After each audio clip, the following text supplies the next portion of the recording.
Karena Jakarta sebagai kota global, ini terakhir dari saya, Jakarta sebagai kota global, salah satu kekuatan utamanya adalah budayanya. Dan budaya utamanya adalah Betawi. Terima kasih. Wassalamualaikum warahmatullahi wabarakatuh. Mohon Bapak untuk tidak meninggalkan tempat. 2, 3. Sekali lagi. 1, 2, 3. Salam menyongsong 5 abad ya. Tangannya di depan. 1, 2, 3. Ya, terima kasih kepada seluruh narasumber dan kepada Bapak Gubernur. Tak harus mempunyai satu lembaga adat untuk menentukan masa depan selanjutnya. Makanya saya tema besar tatanan baru. Tatanan baru adalah kita menghadapi generasi yang baru. Inilah kita perlu masukan daripada para tokoh, para guru, para ulama, dan semuanya bicara. Ini bukan kepentingan ormas, tapi kepentingan masyarakat Betawi yang jauh lebih luas.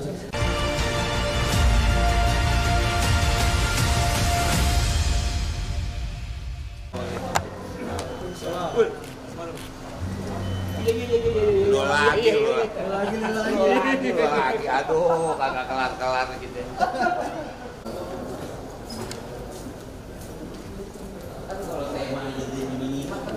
Waalaikumsalam.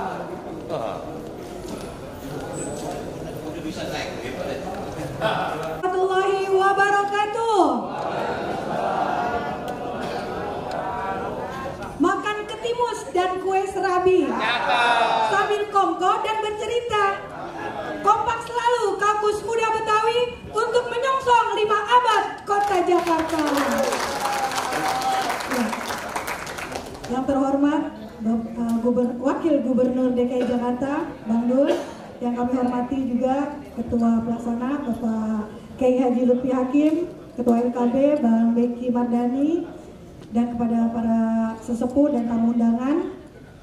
Di sini kami akan melaporkan bahwa tadi pagi sudah ada pembukaan sarasehan ketiga dari Kampus Muda Betawi, dan siang hari ini dilanjutkan dengan sesi kedua, yaitu tentang Bang Dul menyimak pemajuan kebudayaan Betawi menghadapi tatanan baru Kota Jakarta dalam perspektif tokoh dan guru besar Betawi. Ya, untuk selanjutnya acara sesi kedua ini akan dipandu oleh Bang Indoy. Dipersilakan, Bang.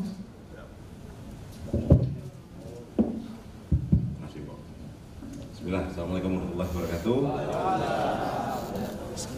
Izin Pak Wagub, Pak Beki, Pak Kiai Lutfi.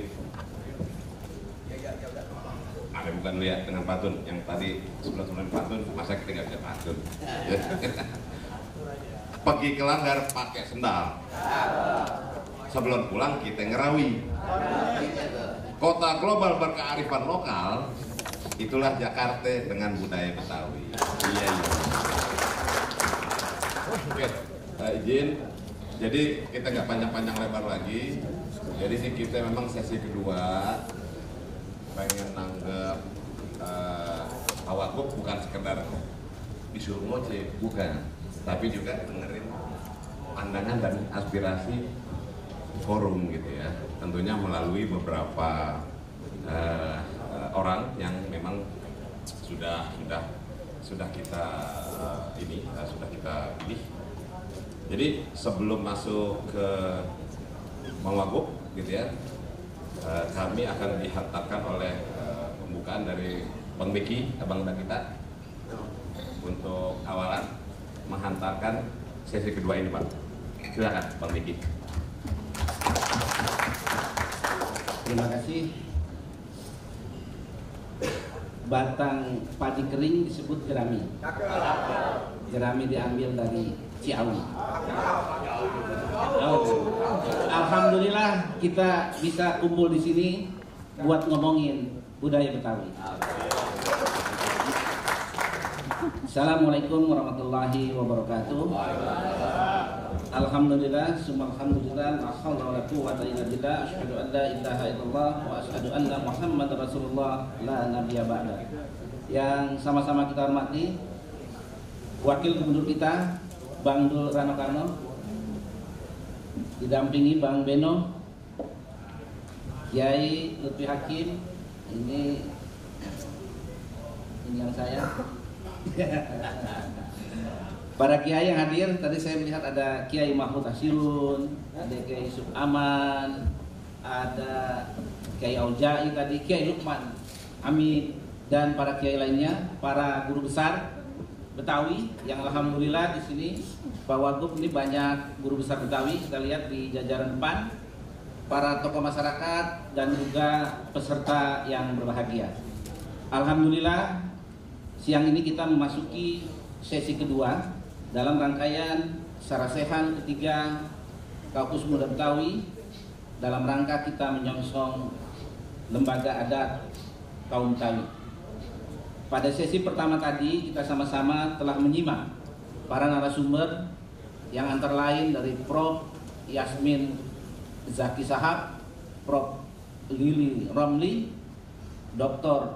Halimatus Sya'diyah, Dr. Rasminto, dan ditanggapi oleh beberapa tokoh. Dalam diskusi, dalam pemaparan tadi setidaknya ada beberapa hal Pak Wagub yang mengemuka. Oh, izin juga saya tadi belum menyapa Pak Kadis kita ya. Ya, Bang Miftah, terima kasih. Karena beliau tadi pagi juga mendampingi, luar biasa, sudah berganti kostum sekarang. Nyamar. Jadi dari sesi pertama tadi muncul hal-hal yang strategis sampai teknis, dari yang histori sampai yang masa depan. Di sini ada beberapa hal yang tentu saja menjadi tantangan, di sisi lain menjadi peluang kita di dalam rangka menjawab tadi Jakarta menjadi kota global. Di antaranya muncul perlunya ekosistem pemajuan budaya. Ini tentu saja kita harapkan nanti bisa menjawab indeks kemajuan budaya Jakarta yang pada 3 aspek masih cukup rendah, yaitu aspek ekspresi budaya, ekonomi budaya, dan juga warisan budaya. Kemudian yang kedua, muncul juga budaya Betawi katanya jangan cuma jadi simbolik, tapi harus lebih menyentuh ke hal-hal yang substantif. Sekarang Mahfud Jakarta, ondel-ondel di mana-mana, dan budaya Betawi di mana-mana. Tetapi orang Betawinya termarginalkan. Begitu. Kemudian juga kita menyadari di Jakarta terjadi mobilitas sosial, mobilitas penduduk yang luar biasa. Itu juga ada ancaman terhadap kampung-kampung Betawi. Terjadi dislokasi ruang, katanya tadi istilahnya begitu, sehingga budaya Betawi itu tercerabut dari akarnya.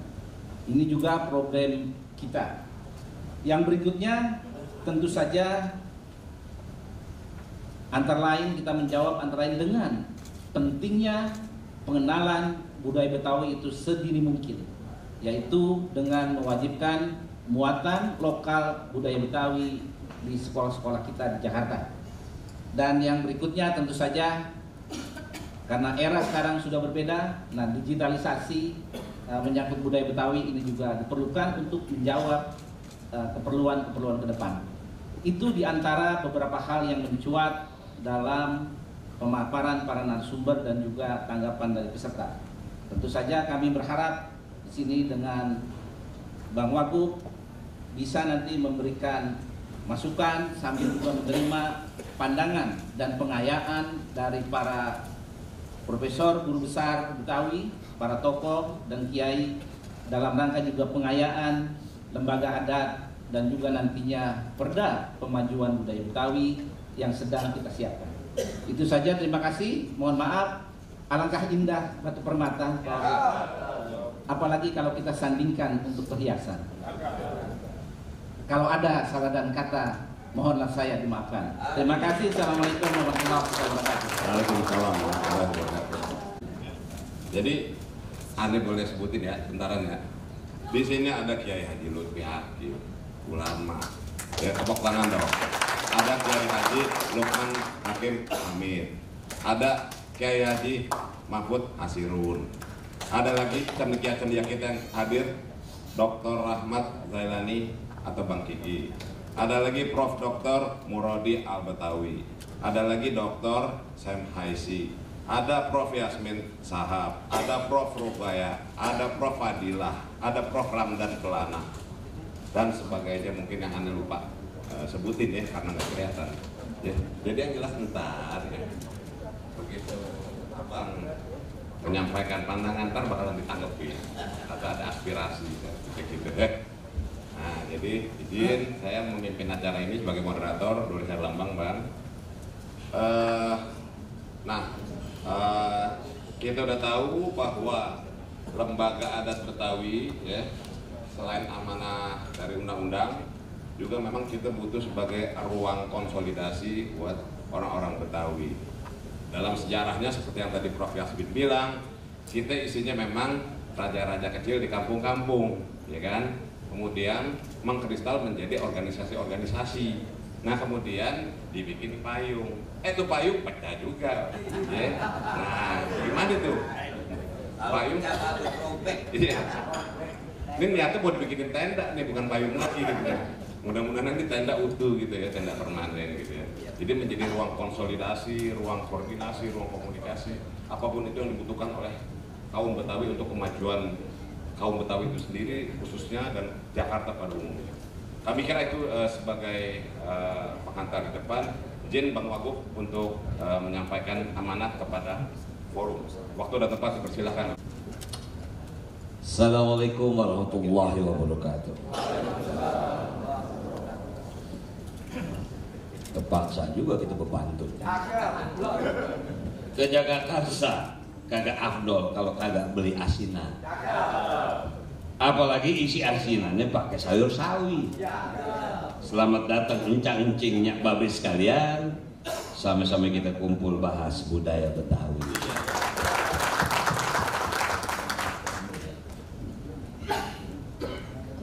Pertama-tama mohon maaf kalau mungkin saya sebutkan satu persatu agak salah. Karena ini tulisan tinta. Karena kalau tulisannya ketik tiba-tiba tamunya nambah. Pasti ada yang lupa tersebut. Jangan sakit hati.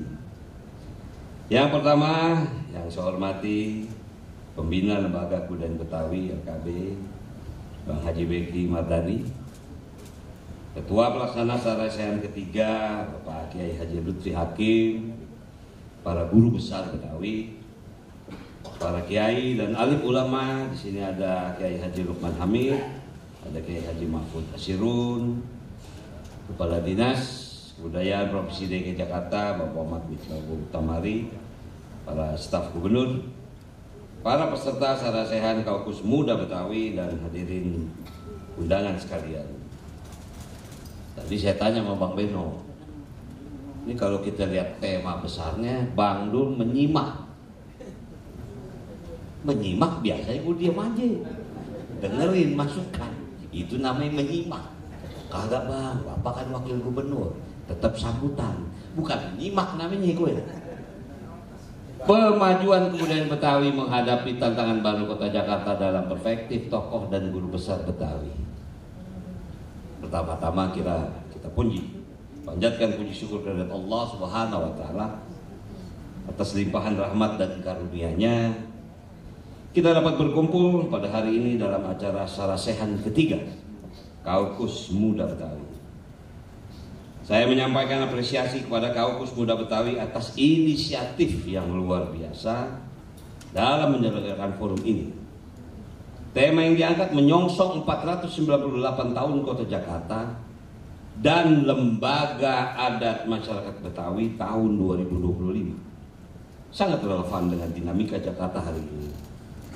Sebuah kota yang sedang bertransformasi menjadi kota global dengan semangat untuk tetap berpijak pada akar budaya dan jati diri masyarakatnya.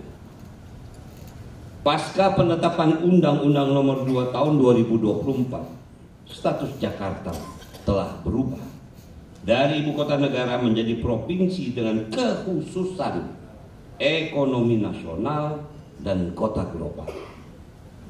Perubahan ini membawa 19 kewenangan baru bagi pemerintah Provinsi DKI Jakarta. Tolong dicatat.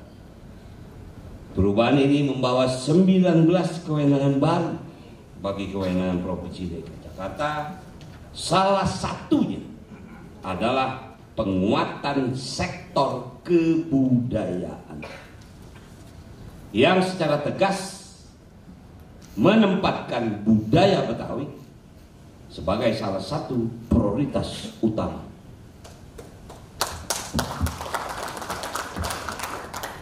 Jadi yang membaca ini adalah undang-undang, bukan visi misi Gubernur DKI Jakarta. Undang-undang yang menyatakan itu. Amanat tersebut tidak hanya mewajibkan pelestarian budaya Betawi, tapi juga mendorong pelibatan lembaga adat. Ini merupakan peluang dan sekaligus tanggung jawab kita semua. Budaya Betawi bukan sekadar warisan, melainkan penopang identitas Jakarta dalam tatanan baru pasca pemindahan ibu kota. Posisi budaya Betawi harus diperkuat baik secara kelembagaan, peran sosial maupun sebagai elemen penting dalam membentuk karakter kota yang berbudaya, inklusif dan berdaya saing. Pemerintah Provinsi DKI Jakarta melihat urgensi untuk mendorong pembentukan lembaga adat masyarakat Betawi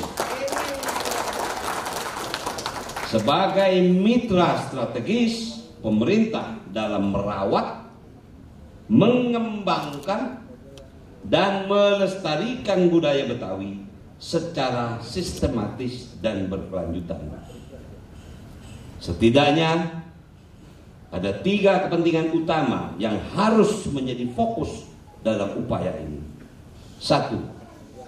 Mewujudkan kelembagaan Betawi yang kuat dan transparan sebagai wadah yang sah dan terpercaya dalam pengelolaan budaya. 2. Meningkatkan produktivitas dan daya saing budaya Betawi agar mampu menjawab tantangan zaman dan relevan secara nasional maupun global.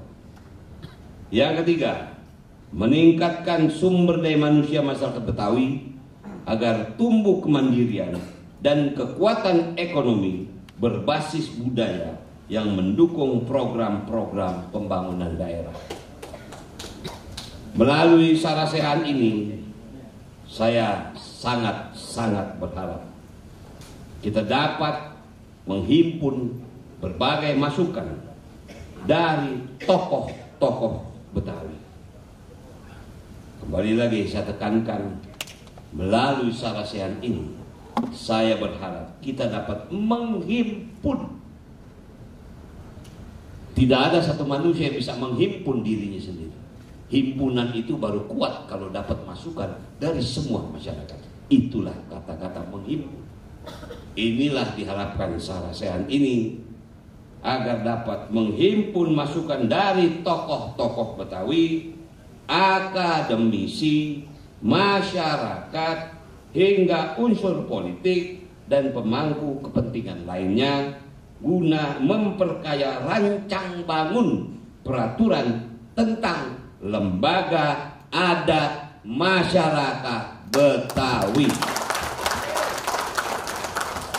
Mari jadikan forum ini sebagai ruang konsolidasi. Payung sudah robek, yuk kita bikin tenda rame-rame.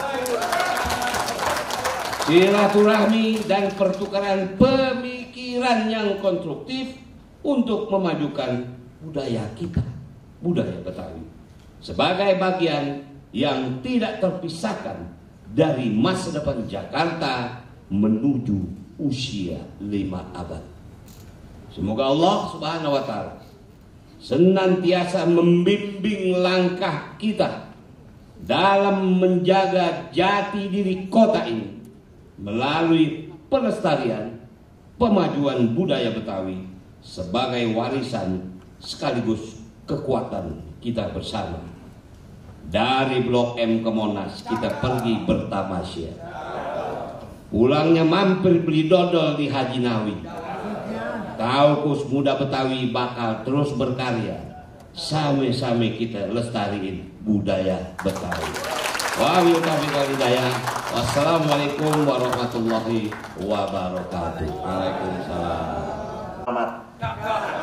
Keramat tua pakai kelambu. Bapak Ibu yang terhormat, salam sehat dan sejahtera selalu. Assalamualaikum warahmatullahi wabarakatuh. Kiai, Abang Pau Profesor, saudara-saudaraku, wabil khusus yang di depan. Ada Bang Dul, ada Bang Kiai, ada Bang Beki, ada Bang Dino, dan semuanya. Kalau kita ngomong 500 itu kan secara kota. Tapi secara etnik, kalau kita baca buku penelusuran sejarah Jawa Barat misalnya, maka yang disebut proto manusia Betawi itu sudah ada disebut dalam buku itu di abad kedua. Jadi 132 itu di kampungnya Kiai Lutfi itu ada, kalau kita kerorotan itu ada namanya Kali Tirem.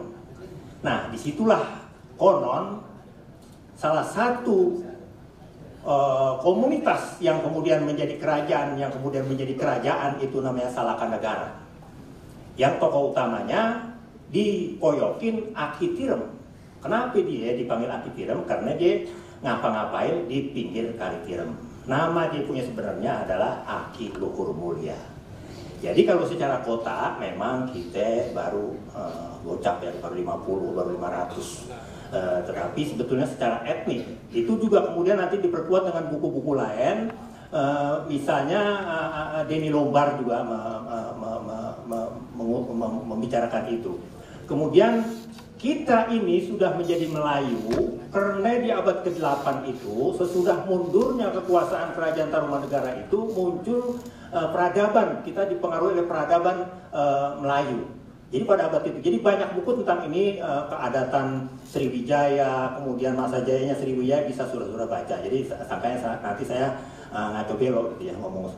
Nah, kalau dari lempengan kepemimpinan itu kita emang dihancurin ketika mereka menghancurin kita. Mana dia? Ketika di 1619 itu Keraton Jayakarta di bumi hanguskan oleh bos yang namanya Jan Pieterszoon Koen. Dia membangun kota baru. Kota baru itulah kemudian yang ditinggalin oleh orang-orang kita itu, baik Molonin maupun Miatanin. Dia itu kita didatengin orang-orang baru. Maka Kiai Lutfi, kalau kita dikatakan sebagai etnik yang paling baru itu harus ini juga, harus baca buku juga ya Kiai Lutfi ya, karena yang dikatakan kemudian orang Betawi oleh orang-orang penjajah itu, ya memang ketika katanya didatengin banyak orang datang ke sini untuk membangun kota baru ini. Kota baru itu dibangun, baru selesai sebagai kota baru dalam tempo 30 tahun. Jadi kalau sekarang kita mau bikin ibu kota baru dalam waktu yang singkat-singkatnya itu juga nggak bakal berhasil kira-kira seperti itu ya. Nah ini jadi singkat cerita, kepemimpinan kita itu memang lebih kental kepada kepemimpinan informal. Kenapa kita lebih pada kepemimpinan informal? Karena pada masa kolonial, terutama memang pada abad ke-17-18 itu kemudian ketika diterapkannya kultur stelsel, tanam paksa, itu kita dipaksa sedemikian rupa menjadi inlander yang disamakan kedudukannya dengan Horn. Kalau kita zaman itu, kalau kita baca buku-buku itu, kita disamakan dengan Horn itu anjing. Kita disamakan dengan anjing karena kita berada pada posisi masyarakat paling bawah. Sesudah penjajah timur asing baru kita inlander. Kamu inlander ya, bilang seperti itu. Kemudian kenapa kita pemimpin informal? Karena memang kita gedeg. Kita gedeg sama pemimpin informal. Apa yang namanya demang itu, maka ketika terjadi kemudian keberanian individual yang muncul di pertengahan abad 19, kemudian di akhir abad 19 dengan munculnya Rama Ratu Jaya, Kalin Bapak Kaya dari sebelah barat, kemudian Pitung dengan kemampuan itu karena apa? Karena kita diperlakukan sedemikian rupa sehingga kita menjadi inlander yang sangat payah. Nah, oleh karena itu kita lebih percaya kepada pemimpin informal, dan pemimpin informal itu adalah nomor hijinya adalah kiai yang dulu disebut guru. Maka muncul guru-guru di kampung kita ini bejibun dari Bilir ke Kulon, dari Kulon ke Barat, dari seterusnya itu bejibun kita punya guru-guru. Oleh karena itu sangatlah kita utamakan kalau kita mau nanti ada satu lembaga yang kita bikin namanya lembaga keadatan itu harus emang orang yang di atasnya itu adalah orang-orang yang mempunyai kaliber al-ulama'un warasatul anbiya. Yang nomor 2-nya kalau kita ngomongin kebijakan, nah ini ya, pemimpin informal itu satu dari lempengan ulama, satu dari lempengan jago. Ini jago juga harus kita pikirin. Memang dalam perkembangannya Bang Pitung masih tetap dia cium tangan kepada Haji Naipin. Kenapa? Karena dia perlu bacaan-bacaan yang diajarkan oleh ulama. Nulis wapak itu kan ditulis dalam golok itu adalah golok dekok, wapak timbul. Udah gitu nanti kalau dia perlu baca-bacaan, tadi katanya orang pintar, kalau kata Kiai Adis itu orang pintar jadi dukun. Memang dukun itu penting karena dari dulu dia mempunyai peranan juga. Karena nenek unduk kaki unduk ada daging mengungsir udah kagak, ada daging si kampus pes limpes oleh waras segitu putih ya orang apa wah becek ke muka baik dia itu apa, itu buat sakit bengok itu. Sakit bengok itu pun nanti kita berkolaborasi dengan cine kita pakai yang namanya belau. Nah, jadi terakhir memang kalau kebudayaan itu Pak Kadis, kalau kita ngelihat pembinaan kebudayaan itu sebagai itu ATM, itu salah. Makanya kita pembinaan kebudayaan itu adalah bentuknya investasi. Kalau di dalam pemajuan kebudayaan itu PPKD kan Pak Kadis sudah baca tuh PPKD setahun ini yang ada 10 itu 10 PPK. Maka nanti ekspresinya baru kita rasakan dalam bentuk tangible dan intangible. Yang tangible tentu saja karena Bapak Kepala Dinas sudah berhasil membina ini dalam bentuk investasi, maka kesenian itu kan ya Pak ya, kesenian itu yang disebut ada ekosistem.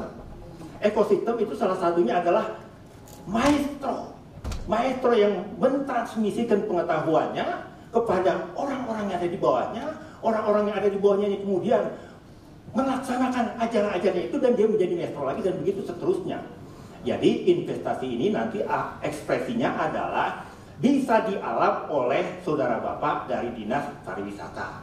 Yang bisa memanfaatkan itu untuk tujuan-tujuan pemasukan PAD dan segala macamnya. Jadi kalau pembinaan kebudayaan bentuknya diutamakan kepada buru-buru pengen dapat kita kayak ngeletus cabai, buru-buru pedas, kita nggak bakalan bisa Pak. Jadi makanya Bapak ini harus berterima kasih kepada sanggar-sanggar yang ada di kampung Pak. Jangan kerjaannya mengklaim doang, itu klaim saya, itu kerjaan saya. Jadi harus sekarang, tadi saya setuju dengan Abang Dapro Murodi bahwa ada roadmap. Roadmap juga itu harus ada big data yang kita punya, karena kita bisa bergerak dari situ. Ya, sekarang kita ini masih sangat terbatas kepada kemampuan kita menguasai data-data yang ada. Kenapa sih ya gitu? Udah. Manggil ya. Iya begitu. Mohon maaf ya Bapak-bapak. Saya kalau ngomong, saya ini sebetulnya lagi belajar Sohibul Hikayat. Saya diberi penghormatan oleh pemerintah sebagai maestro Sohibul Hikayat oleh pemerintah waktu tahun 2015. Jadi saya masih belajar itu. Jadi kupas kelapa jangan dibelah, kalau dibelah tumpah airnya. Kalau ada kata dan ucapan yang salah, mohon kiranya dimaafin dan dimaklumin saya. Wallahul muwaffiq ila aqwamit thoriq wa lakum minkum. Wassalamualaikum warahmatullahi wabarakatuh. Waalaikumsalam warahmatullahi wabarakatuh. Janjinya Babe kalaupun aneh memberikan sambutan bukan karena aneh pinter. Sebagai wakil gubernur juga punya keterbatasan. Saya hampir 50 tahun berangkat budaya dalam bidang perfilman. Kalau perfilman saya pandai daripada Bapak Ibu sekalian, tapi tentang hikayat saya nggak paham. Saya terpesona tadi dengan ungkapan-ungkapan. Cuman ini adalah momen bagi saya ditantang oleh gubernur.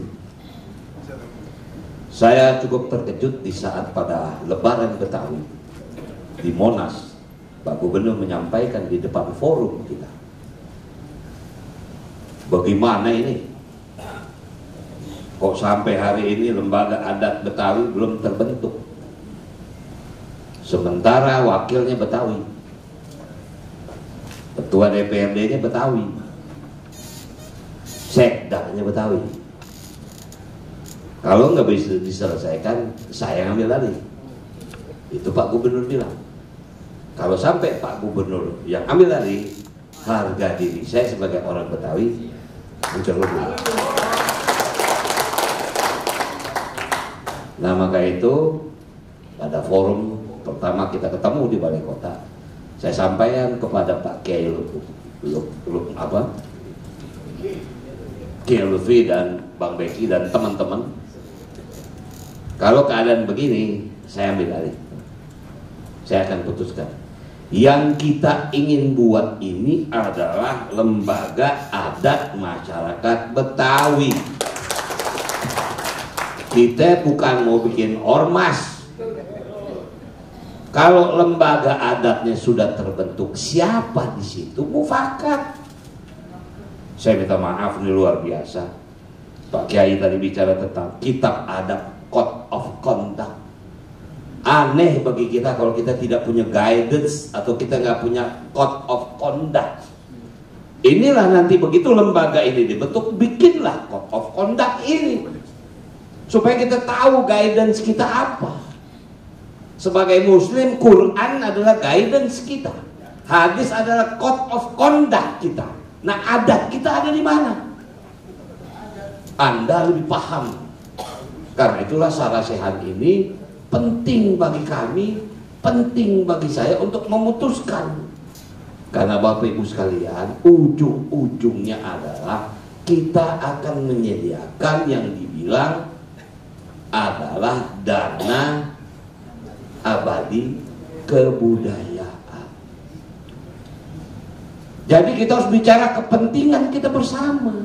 Nggak mungkin dalam ruangan ini menjadi pemimpin dalam lembaga, nggak mungkin. Tapi kita nanti sepakat, siapa yang jago buat begini, siapa yang pandai buat begini. Yuk, mumpung waktu saya 5 tahun ini bisa saya mulai dari sekarang. Kalau enggak, hilang lagi momen kita.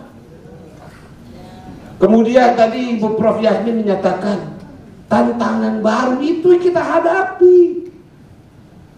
Saya minta maaf, mungkin kalau ditanya memang saya susah jawab. Lo kan bukan Betawi asli dulu. Emang bapak gue Padang, emak gue Betawi. Tapi apa lo pikir yang namanya bapaknya Benyamin Betawi asli?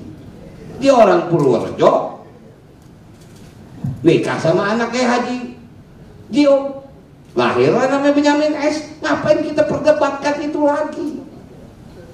Dari kecil makanya saya punya pandangan dalam otak, sidul anak sekolahan.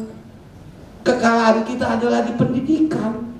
Nah, bagaimana nih lembaga adat masyarakat Betawi mengisi pendidikan? Tadi saya bertanya sama Kiai, kayaknya kita nggak punya fakultas tentang jurusan masyarakat Betawi nih bangsa. Kepikiran tadi, ini sejarah Betawi bagaimana sih? Siapa yang bisa melanjutin? Putus nih hubungan cerita. Saya baca peristiwa 1740 di saat genosida kolonial Belanda membantai etnis Tionghoa yang diperangi membantu dengan pribumi. Terjadilah yang namanya Kali Angke, Kali Darah. Banyak cerita-cerita itu. Nah, kemudian tadi Prof Muradi juga menyatakan roadmap. Memang, maka lembaga ini harus menyusun roadmapnya. Nah, hari ini saya berharap Sarasehan ini bisa memberikan input kepada kita supaya saya bisa segera menentukan perda agar yang namanya lembaga adat masyarakat Betawi segera terbentuk. Kalau enggak, Pak Kiai, Bang Diki, Kita ributin payung robek mulu, kagak maju-maju. Alhamdulillah kagak ada lembaga, minta maaf. Alhamdulillah tanpa lembaga, saya perintahkan dinas kebudayaan kerjasama dengan hotel-hotel untuk menyediakan semua makanan Betawi yang ada di hotel-hotel. Saya minta maaf, tanpa lembaga adat Betawi, setiap Car Free Day, di Car Free Day ada kesenian. Kemarin dimainkan oleh Gambang Kromong, Pok Tonah dengan si Munaro. Sudah mulai saya, kalau kita mulai ini kita, nah apalagi kalau adat Betawi lembaga ini membuat kalender. Masya Allah, saya udah bilang sama kepala dinas, kemarin kita bikin kesenian, ibu bapak insya Allah coba mampir besok ke Car Free Day. Setiap minggu kita baru 1 titik, besok kita akan bikin di 3 titik. Nah kalau lembaga ini terbentuk, siapa yang main GBK, siapa yang main di Monas, enak kita ngaturnya. Jadi saya berharap di keterbatasan ilmu saya berharap yuk kita pikir sama-sama buat Betawi kita. Pribadi kita udah habis lah, umur saya udah 64. Mau berapa tahun lagi sih? Ini kan tinggal sisa umur yang ingin bermanfaat. Apalagi yang bisa saya lakuin? Nah makanya saya berterima kasih kepada Pak Gub. Bayangin Pak Gubernur datang pagi.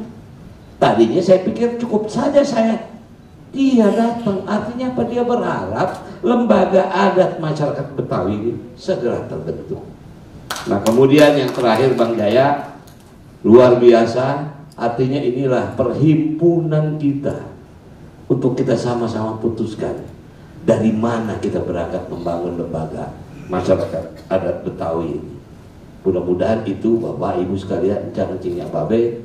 Bukan kagak mau duduk lama, gue kalau tahu begini gue tolak acara semua, gue duduk sini sampai kelar. Cuman nih hari masih ada 3 acara lagi. Yang pasti saya habis ini mau berkunjung ke rumah sakit Carlos karena teman kita, abah kita, Bang Jajak Miharja masuk rumah sakit. Nah artinya kemudian nanti malam saya juga ada beberapa kegiatan. Artinya Pak Kiai, Bang Deki, ini saya perlu tunggu apa hasil risalah saya ini. Mudah-mudahan nih hari kelar, kalau nggak kelar nginep di sini sampai kelar. Tinggal yang nanti ntar dinas kebudayaan. Mungkin itu Cing. Boleh aneh Bang Wakub. Ya. Tar dulu. Ya. Dikit lagi. Boleh. Lagi, ya. Abang nak kita ya. Sebelum abang pergi ya, tentunya sebagai ketua panitia sini ada juga yang perlu disampaikan. Harus kudu. Kita nunggu ente perintah soalnya. Kirain tadinya Bang Wakub masih ada waktu lagi, ternyata harus ngajir. Nah, sebelum ngajir, barangkali abang ketua langsung aja.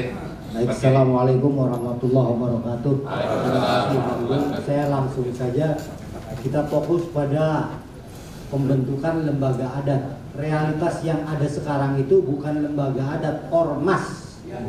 Alas haknya itu Kumham. Gimana orang lembaga yang alas haknya Kumham harus menaungi lembaga-lembaga organisasi juga yang alas haknya sama Kumham dan juga harus terdaftar di Kesbangpol. Jadi kita membentuk boleh yang namanya ormas daerah boleh ada ribuan, tapi lembaga adat cukup 1. Betul, kita sepakat bahwa setelah era ini banyak tokoh-tokoh yang muncul. Itu era big data. Sekarang eranya era smart data.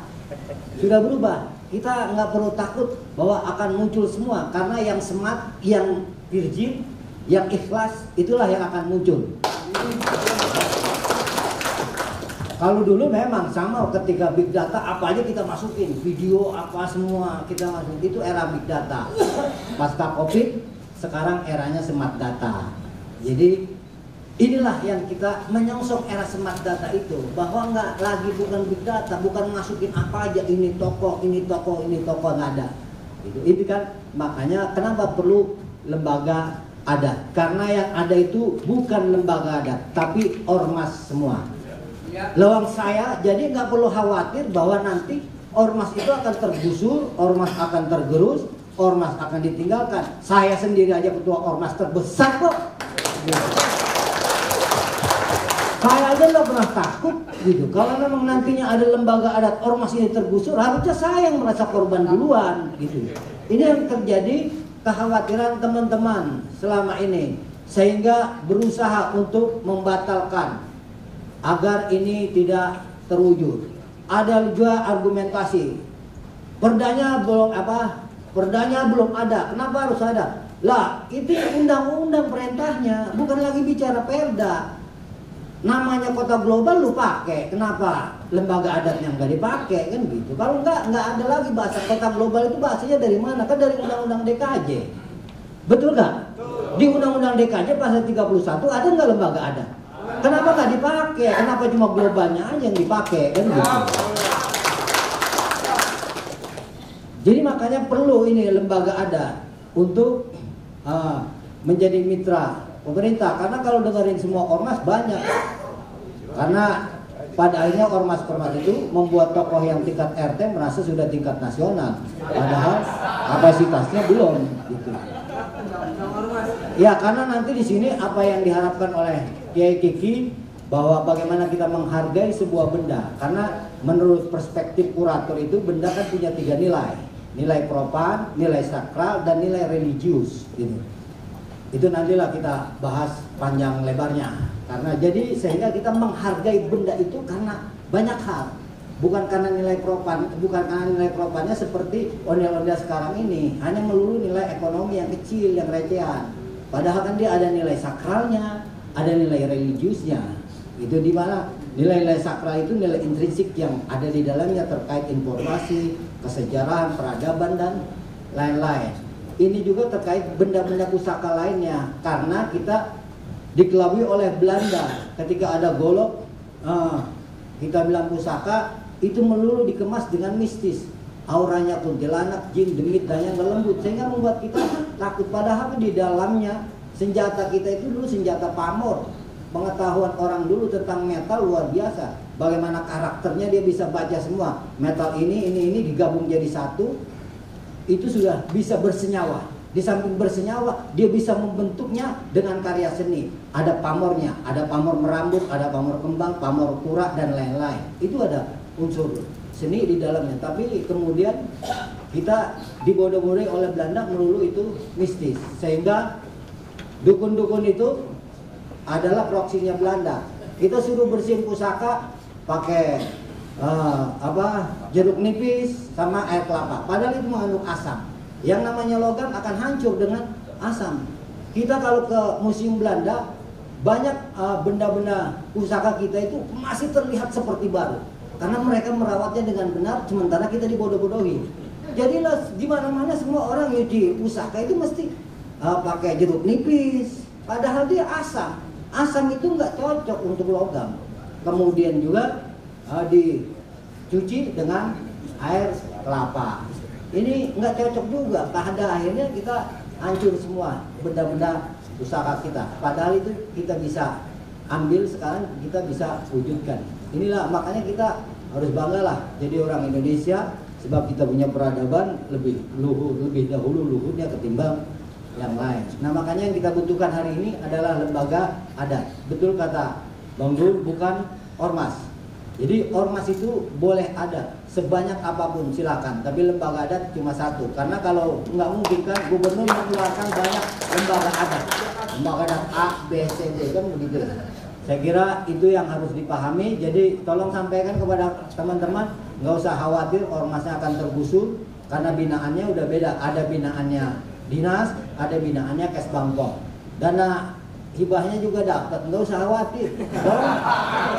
Nggak usah khawatir lah. FBR yang nggak pernah nerima, makanya waktu Ahok mau hukum nggak ada, emang nggak pernah mau nerima. Karena budaya itu harus muncul dari sendiri, bukan hadiah. Pemeliharaan itu, pemeliharaan budaya. Makanya ini juga Bang Dul nggak minta kemana-mana ini Bang Dul. Ini patungan kita semua.